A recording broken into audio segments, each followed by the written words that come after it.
Good afternoon. It's November 4th. Mayor Shane McFarland here, and excited to bring back another one of the briefings that we give you on specific topics. And find this is a really good way to be able to interact and answer questions in live time. But most importantly, we've had just great luck with City TV3 and being able to share these events and really get the word out to be able to get you more information, which is ultimately what our goal is. I want to start by saying something probably a little off topic. There's been a lot written here lately about some of the actions that happened back in 2016, specifically at Hobgood Elementary. And as many of y'all know, I was going to put something in a Facebook post or a social media post, but with that you can't see inflection, or you can't hear someone and really hear what they have to say. And I realized that since 2016, really had not made much of a comment about that situation, and really couldn't at the time. But I'm reading a book right now, and in the book I'm reading, it talks about trust being like a reservoir, and that reservoir you build up, just like when it rains, that reservoir builds up over time.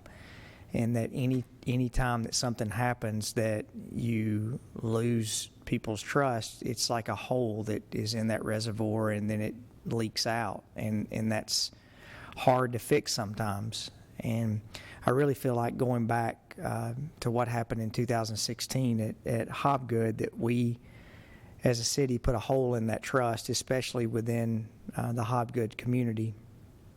So what I wanted to tell you, and I hope you can trust, sometimes as being mayor, you take the good and you also take the bad. That going back to 2016, and I think I can speak for our council members, if I could go back in time to that moment, I don't think there's any one person that was involved in that situation that wouldn't do that differently. And as a father, I read these articles and I read the things that are taking place, and I have 3 boys, and I think my number one mission that I have as a father is not only to teach my kids the right way to do things, but when they fall short, to make sure that I teach them why that they should have done something differently, so they don't make those mistakes again. And I want to be the first to say, in my time that I've had with the city, that our men and women with the Murfreesboro Police Department are some of the finest individuals that I've ever met. They make me proud every single day. Sure, with any organization, you may have some that are better than others, but my experience with the men and women that we have could not be better. And so this is not an indictment on the police department. I think as a leader, and especially with Chief Bowen and what he has instilled since 2016, really a better way to handle things. And so our number one focus and our number one priority is to make sure that the kids that are in our community succeed. And we're committed to that. I think when we fall short, we should be able to say that, and we should own it. And so with all the things that are going on in the community, I like to think that it's my responsibility to represent who we are as Murfreesboro, and that's not who we were, or that's not who we are. And so we're going to do better and we have over the last 5 or 6 years. Our police department has done everything that they possibly can to bridge that gap in the community and really fill that reservoir back up with trust, and we're going to be committed to doing that. So wanted to make that comment. And moving on to a different subject, the City Council for really the last, 3 or 4 years, we've been working on Murfreesboro Electric Department, and the electric department sold. It was almost a year and a half ago when that transaction occurred, and we've been working diligently over the last 18 months on what we are going to do with those funds and how that it can be a benefit to the community. So I had staff work through and help prepare sort of a presentation to show you, and you can hear straight from us exactly what we've been working on and what we've talked about. When I say we, the council, Rick LaLance has done yeoman's work in doing a lot of the heavy lifting on this. I think Rick chaired the study committee and also was reading from our discussions with different council members and helped put something together. So I'm going to walk you through what we've put together, and hopefully this will get shared and be able to answer some questions. Guys, if you'll go to our presentation that we put together on the second slide, the main drivers, and I don't want to go back and rehash why that we even had this discussion, but I think there's a few pertinent slides that I wanted to be able to share that would give you sort of where we were thinking at the time. The net income at the time with MED was declining significantly when you took onto account the new debt that we were being projected to take, and that's a big issue that you're going to see moving forward. Operational and maintenance expenses plus depreciation was outpacing new customer growth due to our fixed service area, and really our next slide that we have will show you that fixed, we'll get on in a couple slides down, but you can see fiscal year 2015 to the budget year 2020, what these are, I didn't make these numbers up. These are numbers that came straight from our budget that we work with. So you can see where we are on the, this is the net income declining, and this does not include the new campus debt. But then if you look up on the next slide, you had the net income significantly declining when you figure that you were going to have to bring on a campus and a substation debt. So you can see that was a significant number when you started figuring what income and what the debt structure was going to be. The one thing that we talked about was more of the operation and maintenance and depreciation was outpacing the customer growth. You can look at this service territory, and you can see right in the very center where the blue dot is, you can see Murfreesboro. And everything else that is in sort of the bluish purple that is surrounding Murfreesboro was area that is being serviced by Middle Tennessee Electric. And so you can see that as it's projected, when your customer base is fixed, but your operating and maintenance and depreciation continues to rise, that brings a substantial amount that it goes up per customer, because you just don't have the amount of additional customers to be able to divide that cost by. So the main benefits, and I want to show y'all really what we've talked about, and I'll get into the weeds in a minute on the actual spreadsheet that we've put together. For those of y'all that don't, in some of the benefits on that, as we talked about the sale of MED. MED, the ROI, or the return on investment that the city was getting from MED, we were realizing about $3.2 million per year is what the city was getting, and that's about a 1.5% return on investment when you look at what the total benefit or the total asset was worth. Now, don't get me wrong. At no time am I saying that MED was not a great asset. The employees, and as a matter of fact, talked to an employee walking down the street today. I mean, the MED was a fine organization, but ultimately what we have to look at, and I think what the council made the decision is, what was the benefit to the resident, and I hope this shows you. So what's being proposed, and we've not voted on this as of yet, but there's been a lot of talk on, what should we do with these funds. We sold the utility for roughly $240 million, and because with the way government's set up, you can't invest. It's not like us that we can invest in a 401k, so we're limited on what we can do with that money. And we made the decision that we felt like it was beneficial to own or finance that at a 3.5% interest rate. So the total number that we actually will get over a 15-year period is well over $300 million. And, we've talked about as a council what we really wanted to see with that money. And the number one thing that we talked about is being able to protect the initial investment that we had in that money. So just say roughly $240 million. The goal that we had or have was that future councils, you really can't limit legislatively what future councils can do, but what we wanted to be able to protect was that corpus, or that balance, that principal balance, that we wouldn't have to worry about future councils getting in to spend that money. So what we're proposing, and I'll get a little further down the line to explain this to you, the main benefits that we have right now is we're going to look at one-time capital funding contributions, $5 million for West Park, $37.475 million in traffic improvements, recurring contributions while maintaining the $247.3 million in the trust balance. So what I'll show you when we get to our working papers, that at the end of 15 years, based on a 4% return, and take into account our pension for the last 20 plus years has worked off of a 7% return. So we wanted to be extremely conservative on what we were budgeting for revenue, and so we budgeted that to be a 4% return. So when you look at those numbers, you've got roughly $49.5 million and $143.7 million over 15 years and 30 years respectively that will be contributed to the city's general fund while still maintaining $246 million in the trust balance. So roughly, the argument was the asset for MED and what it was worth and what it could be worth.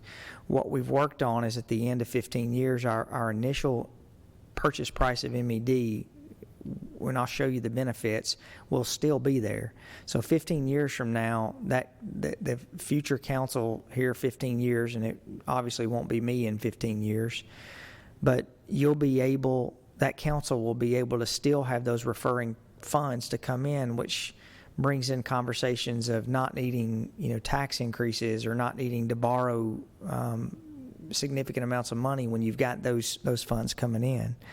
So as we go through and we look at the one-time capital funding contributions, there's two things that you have to look at. In this fiscal year, in our CIP, we've already allocated $3 million to construction of West Park. Over the next funding period, we also would look at $5 million. Now, what this means, it doesn't necessarily mean that we have to wait over a 5-year period to construct something, but it gives us the ability to be able to self-fund a portion of that as opposed to borrowing that. And then what's also important when you look at traffic improvement infrastructure, the council has gone through, and so over this 7-year period in traffic infrastructure, it's roughly $37.475 million. Now, what is beneficial in that number is we are really looking at these projects only being projects that we would use that we can partner with TDOT. And so why is that important? When the city builds a city road, we typically don't get funding or help from another governmental agency, i.e. the state or the federal government.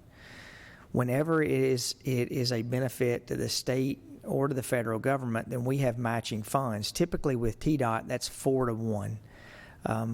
What we're proposing and what we're going to hopefully work with TDOT, they've been great partners with Murfreesboro, is that we can fast track some of these programs and maybe only look for a 2-to-1 funding basis. So this $37.475 million actually ends up getting leveraged into about $76 million of money that we can use to build roads. And I think that's something that's important, that I know residents want to make sure that they see that happen.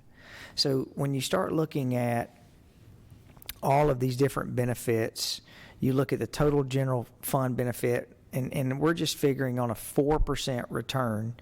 You're looking at roughly, and I'll get into the community investment benefit in a little bit, but you're really looking at being able to take these funds and leverage to where we are on one, not borrowing money, but two, being able to show a community benefit. So here's what's important. Right now, and for the past, many years, we roughly will have what we call strategic partnerships. And so those may be organizations like the Boys and Girls Club, different organizations through our community, Special Kids, Journey Home, Greenhouse Ministries. And that number has been fixed the number that we give has been fixed for as long as I can remember. And that number is roughly $288,000 a year that comes out of our general fund to be able to help those community organizations, to be able to help them do the mission of the city that we can't handle. So what we are looking at and really overall proposing is that instead of that $288,000, this money, and this really goes into all of the way that this has been structured. One, we will go to the state and ask for a charter amendment, and it will be very defined in our charter, our city charter, to be able to say this is what this money was intended for. Here's the pro forma that we were operating off, and if any council wants to come and change from a standpoint of spending into the principal balance of this foundation or trust that we're putting together, they would have to get state approval to do that. And we want to make sure that it's documented in our charter why that we don't want that to happen. So we feel like that would be very unlikely for a council moving forward to be able to spend into that balance. The second important part with that is, if we just look on a 4% return, you're roughly looking at a net benefit to the general fund of roughly $50-some-odd million, not counting what we already have anticipated that we would have been getting from the funds at MED, what we now will be getting from Middle Tennessee Electric and taxes. But what we're also looking at, taking a portion of these funds, putting this over into a community board, which would be the board of trustees, and that board would be very similar to a Christie Houston board. And I don't want to use necessarily it to be synonymous with that, because that's a completely different way that the Christie Houston set up. But we can put these additional funds that would go into this, and so instead of over 15 years, and currently we're doing $288,000 a year, so if you average that out, that's a little under $4.5 million. The actually community investment part would be $12 million over a 15-year period that would be able to, as it steadily grows, to be able to help fund some of these things that are critical to the mission and what we work on as a city. So when you look at this total general fund benefit, the 15-year 4% premium, you can see in blue what the prior revenue that was generated by MED. You can see in green what the total general fund benefit would be. And then also you can see in sort of the peach color, you can see what the cumulative net benefit's going to end up being. So, I mean, this is substantial for our community to be able not only to look at the one-time funds that we can use to be able to leverage and get projects going, but you can also look at almost an endowment that's going to continually come into the city while that principal is not being spent, and all at the same time not having to borrow money. So that's one of the things that we continually went through. Now, something that is really interesting that we did, and we wanted to go back and look at it over the course of a 30-year return, is the net benefit over a 30-year return, which at some point it will get to a 30-year return with that initial investment being there. You're roughly looking at a $140 million net benefit just to the general fund, and then another $34.3 million in investment benefit. And then after that 30 years is done, you still have that trust and foundation that's continuing to grow and benefit the city. All again without having debt and increase. So what you're looking at is, I think overall, the city council has done its absolute best to be able to say, what can we use the benefit that we've received from these funds, how do we invest those over a 15-year period? And from there, 30, 45, and so on, and then that continue to be a benefit to the city for years to come. And I'm, again, not saying that MED was not a benefit to the city, but this is going to have the ability that hopefully future councils can look at the way that it's been set up, the way that we're structuring this, and looking at the net benefit, and it's substantially higher than what the 1% ROI that we did have or that we were getting. I mean, this number is substantially higher than that. I mean, it works out to almost an 8 or 9% ROI on a yearly basis, and that doesn't include us taking some of those funds to be able to use for fixed time assets. So I think a few things that, as you're watching this later on, the overall thought was, okay, so is the city just wanting to get this money so they can absolutely spend it all at one time, or they can blow it on pet projects? And that's not what the council, any council members have said that they want to happen. You look at where this money is being committed, and it's being committed to one operating general fund, which means that by using that money in the general fund, that gives the ability to look at the tax rate as you have the additional revenue coming in. So when times get lean and you have the ability to be able to curb, just like we did this past year, we put almost $27 million into our savings account, or our rainy day fund. You're able to make those decisions to say, okay, look, no, we don't have to raise the tax rate. We don't have to do that because we have these additional funds. Two, it gives us the ability to be able to jumpstart some transportation projects, and we do that out of cash, and we don't have to borrow money to be able to do that. And we leverage those funds to be able to get additional partnerships with our other state partners, our state partner, to be able to move that forward. Also, you're seeing the ability to be able to continue to push forward and getting West Park moving along. You also look at the net benefit in savings, and this is not even in the pro forma that we've worked on what we would say by not having to borrow money in debt service and interest expense. And then I also think it's very important that you have this piece over to the side that, I think there's an argument that it's really tough for elected officials to be able to pick and choose what organizations that should be supported that are doing charitable work inside the city. I know, being on here for so long, that it's always tough when people are sitting out in the audience here and they're asking for more money, and that's really tough for the elected officials to be able to pick and choose winners and losers. And I think the way that we're setting this up, those funds can grow, but then you have a community investment board or a community charitable board that they can make those decisions and really monitor outcomes to be able to see the money that's being invested is being used wisely and it's being able to help the community. So those give you a few things on where we are. I wanted just to keep everyone updated and be, fully transparent on what we're trying to do. I'll give you my 30,000 feet bird's eye view. There was a lot of contention whenever we made the decision to sell the utility. I can say from an employee standpoint, from a customer standpoint, Middle Tennessee Electric has operated flawlessly. They were already in our community. They were already one of our oldest corporate partners that we have in the community. But from a financial standpoint, and I think the council can agree with this as we've started to go through this, that we've tried to go through every possible way to be able to poke holes in sort of our thought and our plan.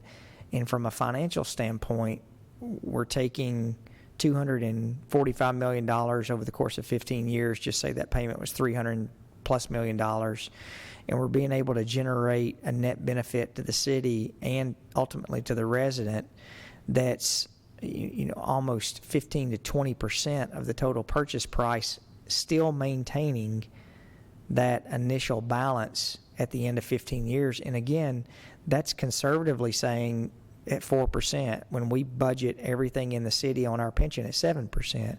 So ultimately, I think what is happening and what you're going to see happen, And look, I get there's so much distrust in politicians on how money's going to be spent. I could tell you that that's not how we operate here. I mean, I think the council makes decisions based on what recommendations and the best things that we see that can happen. And, that's why you don't see a lot of pet projects being pushed forward. You don't see us earmarking or trading things. I mean, really, we provide services, and that's what our staff presents to us.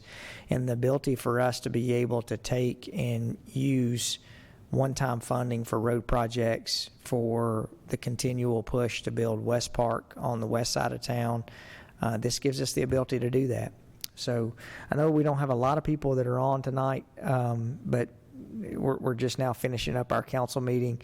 But I hope that you'll watch this and share it. And if you have any questions, as we get a little closer to time, we can pick up and do another one of those. So for the people who are watching, I'll give it a few minutes if you have any comments or questions that you want to add.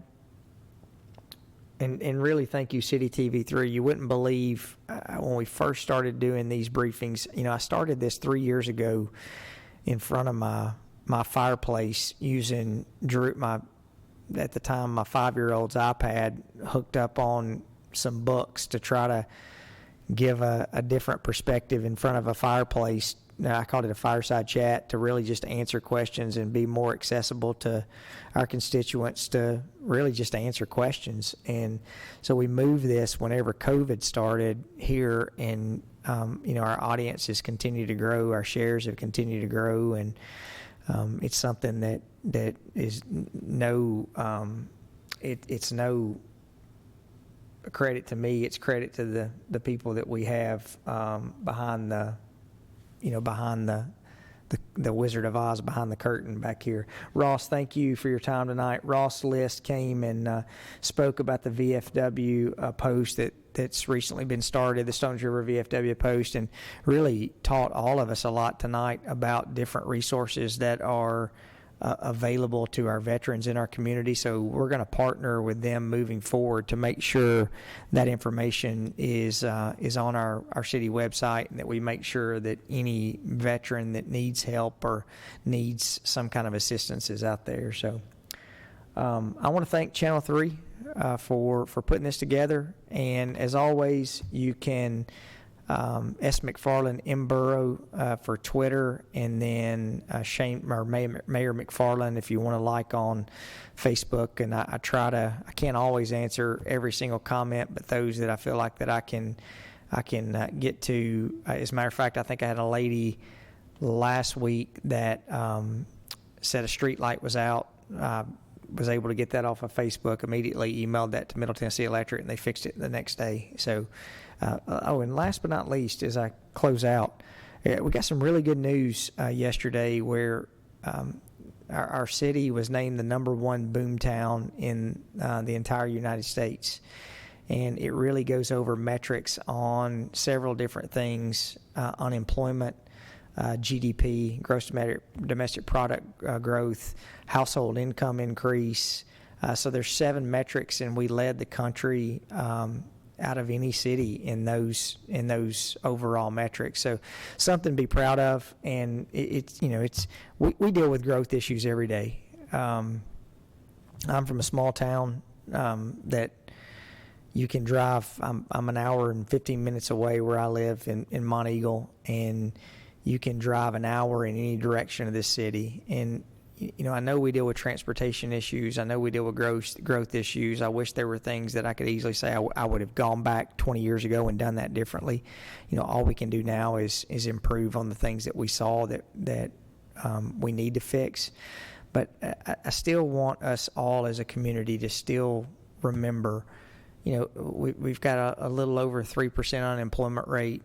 Sure, we have traffic. We have people who are moving here. And I get that the growth is tough to deal with sometimes, but it could be the opposite. And we could have a high unemployment rate. We could have people who are looking for jobs. We could have people who don't have places to live. And so I continue to look at that as more opportunistic, that, we're blessed that we live in a place that can be named the #1 boom town, that we consistently rank in some of the top financial metrics in the country, that we've got a top police department, an ISO rated fire department of one. Our fire department's one of the tops in the country. So I'm excited about those things. And every day when I start seeing some of the negative things, you have to center yourself back to realize that although we do have our challenges, we really live in a blessed community. So thank y'all for watching, and I look forward to our next time that we can get together. Thanks so much.